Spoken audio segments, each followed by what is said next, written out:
E aí, meus amigos, tudo bem com vocês? Sejam mais uma vez muito bem-vindos ao meu canal. Meu nome é Walter e hoje estou trazendo mais um videozinho da série Administração Geral para vocês com o seguinte assunto: organograma. Esse assunto é dúvida em muitos estudantes e também em pessoas que estão buscando organizar as suas empresas num sistema de hierarquias. Bom, sem mais enrolação, vamos para o vídeo. Qual será o conteúdo do nosso vídeo? Então nós abordaremos 4 principais tópicos, a saber: primeiro, a história, depois a conceituação, as vantagens e também os principais modelos mais utilizados na esfera pública e privada para a organização e sistematização hierárquica das empresas, beleza? Vamos lá! Então vamos começar pela história. Ali por mais ou menos 1857 existia uma tendência à sistematização dos serviços, por conta da ineficiência organizacional. Ou seja, as empresas eram relativamente bagunçadas, se você comparar com os dias de hoje, o que levou o engenheiro escocês Daniel McCallum a criar os primeiros organogramas como uma maneira de visualizar facilmente as relações entre os funcionários. Então, o que nós temos hoje, eu sei quem é o meu gerente, eu sei quem é o meu diretor, eu sei quem é o presidente da empresa. Se eu sou um gerente, eu sei quem é o supervisor, que é subordinado a mim, os coordenadores, os auxiliares, os assistentes. Naquela época, isso não era tão claro. Então, ficava difícil saber para onde a informação ia a partir de mim e quais informações deveriam de chegar até mim e também o que é que eu deveria de fazer com essas informações. Então, pense aí com você, se a tua empresa fosse dessa maneira, não seria mais difícil? Aí então esse engenheiro viu essa dificuldade e pensou assim, poderia sistematizar melhor a empresa, dando aí uma clareza à comunicação principalmente. Então um típico organograma mostra quem deve prestar contas a quem, é basicamente o que eu disse para vocês. A seta apontando para baixo indica uma relação de supervisor com supervisionado. Então aí uma foto, um registro do engenheiro escocês Daniel McCallum, para que vocês tenham conhecimento de quem nós estamos falando. Então, continuando com a história, Daniel Craig McCallum nasceu em 1815 e faleceu em 1878, foi um engenheiro que definiu as bases para o gerenciamento de ferrovias.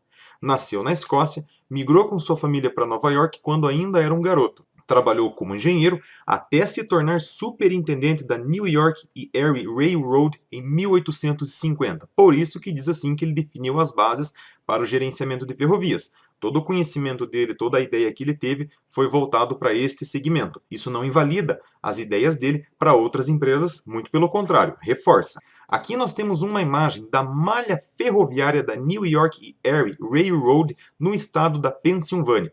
Essa malha ferroviária conectava diversos pontos dentro desse estado.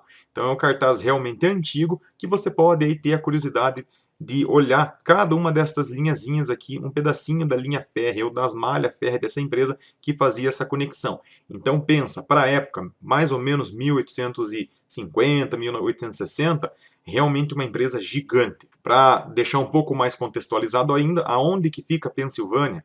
Então nós temos aqui nesse quadradinho vermelho hoje no mapinha dos Estados Unidos, beleza? Continuando então o nosso raciocínio histórico, o boom ferroviário dos Estados Unidos teve início no final da década de 1840, entre o começo da Corrida do Ouro e o início da Guerra de Secessão. Por quê? Imagina, 1840. Qual era o principal meio de transporte? Pensou? Se você pensou em charrete, cavalo, você não deixa de estar certo, mas um meio de transporte que transportasse coisas em massa. Nós temos o trem, locomotivas a vapor, que eram responsáveis aí pelo abastecimento e pelo suprimento de todo o país naquele tempo, levando então pessoas para cima e para baixo em busca da corrida do ouro e também levando suprimentos para essa guerra. As estradas de ferro norte-americanas foram as pioneiras na moderna administração de empresas. Elas tiveram que ser inovadoras em vários aspectos, pois foram as primeiras empresas funcionando com economias de escala, em termos de recursos materiais, financeiros e também humanos. Então aqui nós temos um mapinha da Guerra da Secessão. A parte do mapa que está em azul são os estados da União, a parte do mapa que está em vermelha, os estados confederados, e o pouquinho que está ali mais ou menos numa cor marrom são os estados escravagistas que permaneceram na União. E dei uma olhadinha aqui, a Pensilvânia aqui em cima. Ok? Que era onde esse engenheiro trabalhava na empresa que nós citamos anteriormente. Aqui nós temos um cartaz aí que fazia a propaganda pela corrida do ouro. Então deem uma olhada, Califórnia. Onde que estava a Califórnia? Vamos voltar aqui para o mapinha anterior. Então tinha que atravessar as pessoas até o outro lado do país. Por isso que as empresas férreas que faziam o transporte ferroviário cresceram, foi esse boom, levando então pessoas de um lado para o outro do país e também transportando suprimentos de guerra. Continuando com a história, McCallum foi o primeiro a formular os princípios da moderna administração de empresas e a indicar os tipos de dados necessários para pôr em prática esses princípios. Os 6 princípios gerais da administração gerais, formados por McCallum, são os seguintes. Primeiro, que haja uma divisão por responsabilidades. Aqui nós já começamos a pensar aí no organograma, aquela divisão de responsabilidades. Segundo, que se deleguem poderes suficientes para que as responsabilidades possam ser exercidas plenamente, a fim de que tenham caráter real. Ou seja, se você é gerente, você vai executar todas as suas atribuições sem que a pessoa que está acima de você tenha como tomar as ações por você. O cargo é teu, é você quem está no comando. Terceiro, que hajam meios de averiguar se essas responsabilidades são fielmente cumpridas, ou seja, eu preciso me reportar a alguém. Quarto, que toda negligência dos deveres seja prontamente informada, para logo sanar os problemas. Quinto, que essa informação seja obtida mediante um sistema de notificação e fiscalização diárias, que não cause embaraços aos superiores, nem lhes diminua a influência sobre os seus subordinados. O quinto princípio está ligado ao quarto, que toda negligência dos deveres seja prontamente informada, através de notificações diárias, em particular, de modo que o subordinado não colocasse em xeque a autoridade da pessoa que está acima dele, tampouco a sua competência. Sexto, que no todo se adote um sistema que não só permita ao superintendente geral detectar erros imediatamente, como também indique o culpado, ou seja, o sistema de hierarquias principalmente aponta de quem foi a falha dentro do processo através da responsabilidade. Então, a implementação desses princípios exigia uma rigorosa estrutura organizacional, bem como a comunicação entre os níveis dessa estrutura. Aqui nós estamos falando já do organograma propriamente dito, uma rigorosa estrutura, tudo nos seus devidos lugares. Foi então criado um diagrama que representava essa estrutura, o organograma que você conhece hoje em dia. Além disso, McCallum definiu formas para o controle de custos, segundo o autor que está na tela aí para vocês. Então não foi só o organograma que ele criou, ele também criou o que vocês vão pesquisar na internet e depois descobrir, os chamados centro de custos. Vamos agora para a conceituação de organogramas. Então o organograma é um gráfico de estrutura hierárquica de uma organização social complexa que representa simultaneamente os diferentes elementos do grupo e as suas ligações em sistema hierárquico. Por exemplo, ao longo da história, vários organogramas já existiram antes mesmo de serem sistematizados por McCallum. Por exemplo, na Igreja Católica, nós temos um sistema de hierarquias, tratados através de um organograma. Por exemplo, o Papa é a autoridade maior dentro da Igreja. Depois nós temos os cardeais, que respondem ao Papa, os arcebispos ou os arquibispos, que respondem aos cardeais, os padres, que respondem aos arquibispos, e também os diáconos, que respondem aos padres. Também na história nós temos os feudos. O rei era superior aos senhores feudais, que eram superiores aos cavaleiros, que eram superiores aos soldados, ou escudeiros. E talvez o sistema de hierarquia mais próximo que está na nossa sociedade presente hoje é o sistema militar. Então, tanto o corpo de bombeiro, a polícia militar, o exército, a marinha, a aeronáutica adotam esse sistema. Por exemplo, nós temos soldado, cabo, terceiro sargento, segundo sargento, até o capitão ou comandante-geral do Bombeiros da Polícia Militar. Então esse é o sistema de hierarquias aí de uma maneira mais contextualizada para você entender o que é, beleza? Então, em síntese, a aplicação mais frequente de um organograma é mostrar a estrutura de uma empresa, governo ou outra organização, como que ela está organizada, como que ela se reporta uns aos outros, os elementos que estão dentro dela. Falando um pouquinho das vantagens. Então, dentre as vantagens, é possível ressaltar que o organograma mostra responsabilidades de trabalho, relacionamento de relatórios, ou seja, quando você entra numa empresa, se você soubesse para quem você tem que responder de imediato e quem responde para você, não ficaria mais fácil? Para quem você precisa mandar os relatórios prestar contas e quem te presta conta? Isso facilita muito. Então, ainda hoje, em pleno 2020, as empresas pecam muito nesse ponto, sequer se organizaram hierarquicamente. Também, permitir que a liderança gerencie de maneira mais eficaz o crescimento ou a mudança, permitir que os funcionários entendam melhor como o seu trabalho se encaixa no esquema geral da organização ou como que esse trabalho coopera para o crescimento e desenvolvimento da empresa. Também, melhorar as linhas de comunicação, Criar um diretório visual de funcionários. Então as pessoas conseguem se olharem dentro dessa estrutura e saber em que ponto elas estão ocupando.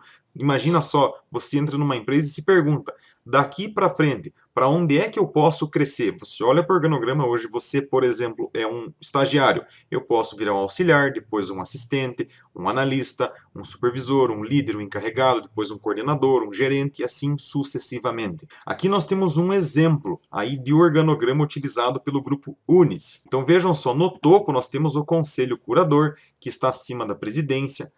Em modo de assessoria à presidência, nós temos o gabinete da presidência, a vice-reitoria, depois nós temos a superintendência de mercado, acadêmica, corporativa, ou seja, tudo em formato de organograma. E quais são os modelos mais comuns de organogramas? Nós temos basicamente 4, que são os mais utilizados, não são tão somente estes. O primeiro é o organograma estrutural, depois nós temos o circular ou setorial, o radial ou solar e também o linear de responsabilidade. Vamos dar uma olhada em cada um deles. Primeiro, o organograma estrutural. Então, no organograma estrutural, a responsabilidade e a autoridade são claras. É o tipo de organograma mais completo e usual, o que permite melhor entendimento dos componentes da estrutura, principalmente a departamentalização de uma empresa, podendo ser montado no sentido vertical, que é o clássico, ou horizontal, caso não existam necessariamente hierarquias. O nosso primeiro exemplo é um organograma estrutural vertical. A ênfase do organograma estrutural vertical está na hierarquia entre os departamentos. Então vejam só, no topo da cadeia nós temos o CEO. Abaixo do CEO e respondendo ao CEO, nós temos os diretores. Abaixo dos diretores e respondendo aos diretores, nós temos os gerentes. E abaixo dos gerentes e respondendo aos gerentes, nós temos os grupos operacionais. Então, recapitulando, a ênfase do organograma vertical, estrutural vertical, está na hierarquia entre os departamentos. Nesse exemplo, nós temos um organograma estrutural horizontal. No organograma estrutural horizontal, a ênfase dele não está na hierarquia em si, mas sim no trabalho cooperativo entre os setores. Esse modelo de organograma é muito utilizado por empresas pequenas, onde a ideia de uma pessoa mandando na outra não faz tanto sentido. Por exemplo, eu tenho aqui na tela uma imagem que reflete o dono, 2 gerentes e alguns funcionários. A ênfase do trabalho, então, está aqui em ajudar uns aos outros e não necessariamente ter aquele senso de ordem. Muitas pessoas questionam esse modelo de organograma. Por quê? Porque ele traz a ideia de ausência de autoridade. Se funciona, eu já não sei. Então, cabe estudar cada caso, um caso dentro das empresas. Também podemos ter um modelo estrutural misto, que contempla a ideia da hierarquia do organograma vertical e a ideia do trabalho cooperativo do organograma horizontal. Nesse modelo que vocês veem aqui na tela, nós temos da presidência, uma assessoria, um escritório que auxiliam os presidentes. Abaixo da presidência nós temos várias diretorias. Observem, por exemplo, aqui na diretoria financeira. A diretoria financeira está hierarquicamente acima da contabilidade, da tesouraria e também do fiscal. Mas a contabilidade, a tesouraria e o fiscal não estão necessariamente uma acima da outra, estão de maneira equiparadas, uma ao lado da outra. Então nós não temos um grau de autoridade entre estes 3 setores. Contudo, estes 3 setores respondem ao diretor financeiro. Então eu tenho aqui horizontalizado em um determinado ponto, e daqui para cima eu tenho organograma verticalizado, ou seja, uma estrutura mista. Organograma circular ou setorial. São elaborados por meio de círculos concêntricos, os quais representam os diversos níveis de autoridade a partir do círculo central, onde se localiza a autoridade maior da empresa.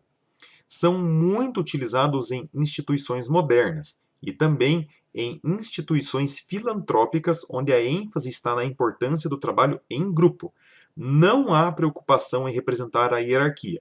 Então existe a autoridade, mas não necessariamente a representação hierárquica. São tratados destas 2 maneiras. Vamos dar uma olhada em alguns exemplos. Aqui nós temos um organograma da empresa Interced. Então, quanto mais ao centro for o setor, mais elevado é o nível hierárquico e também mais estratégicas são as atividades.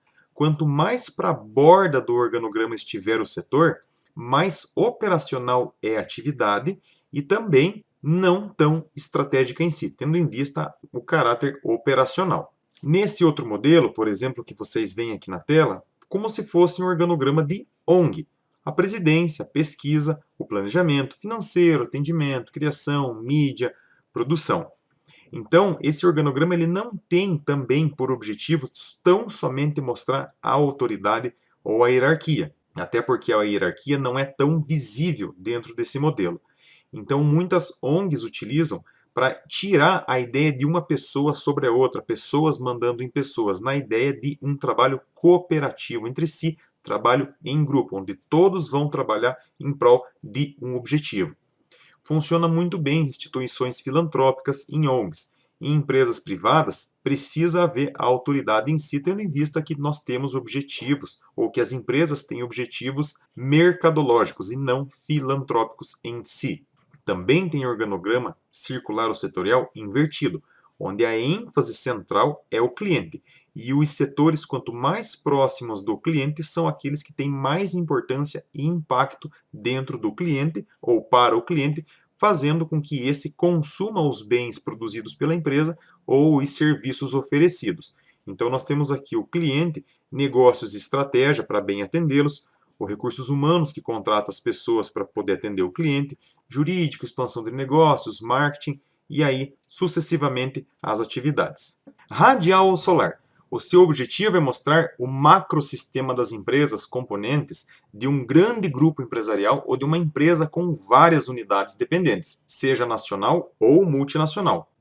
No organograma radial ou solar, quanto mais ao centro estiver posicionado o departamento ou o cargo, maior a sua importância dentro do planejamento estratégico. Quanto mais para a borda, nós vamos tendo então níveis táticos, operacional e nível de execução. Mais ao centro, mais estratégico, mais para a borda, mais execução. Por exemplo, o organograma da Receita Federal do Brasil. Quanto mais ao centro, mais estratégico, quanto mais para a borda, mais operacional ou de atividade.